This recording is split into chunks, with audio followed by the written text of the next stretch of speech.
नाज़रीन इकराम, अस्सलामु अलैकुम वरहमतुल्लाहि वबरकातुहू। मोहम्मद वसीम अहमद ने मदरसा एजुकेशन बोर्ड के चेयरमैन सलीम परवेज़ को मेमोरेंडम सौंपा। जी हाँ नाज़रीन, बहुत ही बड़ी खबर है और इस मेमोरेंडम में क्या लिखा है वो भी आपको शुरू से पढ़कर सुनाता हूँ। क्या है?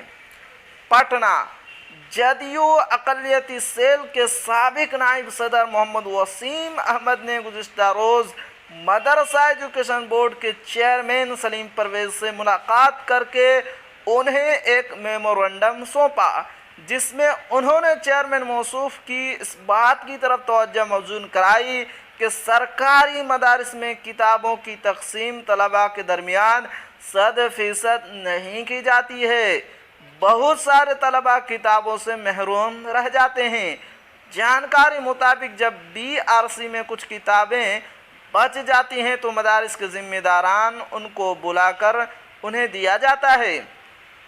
मदारिस में असातिज़ा की भी बड़ी कमी है, जिसकी वजह से तलबा की तालीम काफ़ी मुतासिर है। उन्होंने ये भी लिखा है कि कई मदारिस में 1-2 टीचर हैं जो मुश्किल बच्चों को पढ़ाते हैं। असातिज़ा की कमी जल्द पूरी की जाए, इसको लेकर चेयरमैन मौसूफ तवज्जो दें।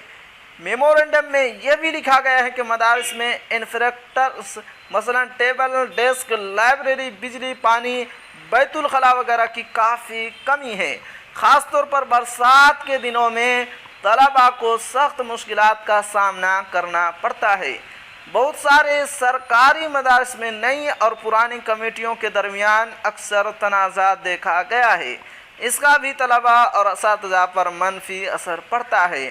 मदारिस में कंप्यूटर तकनीकी तालीम का नज़्म नहीं है, इस पर भी तवज्जो देनी चाहिए। तो जी हाँ नाज़रीन, ये थी आज की बहुत ही बड़ी ख़बर। आखिर में आपसे एक छोटी सी गुजारिश है कि अगर आप हमारे चैनल पर नए हैं तो हमारे चैनल को ज़रूर सब्सक्राइब कीजिए और बेल आइकन के घंटे को भी ज़रूर दबा दीजिए, क्योंकि मैं आपके लिए बिहार मदरसा बोर्ड के ताल्लुक़ से पल पल की ख़बरें लेकर आता रहता हूँ।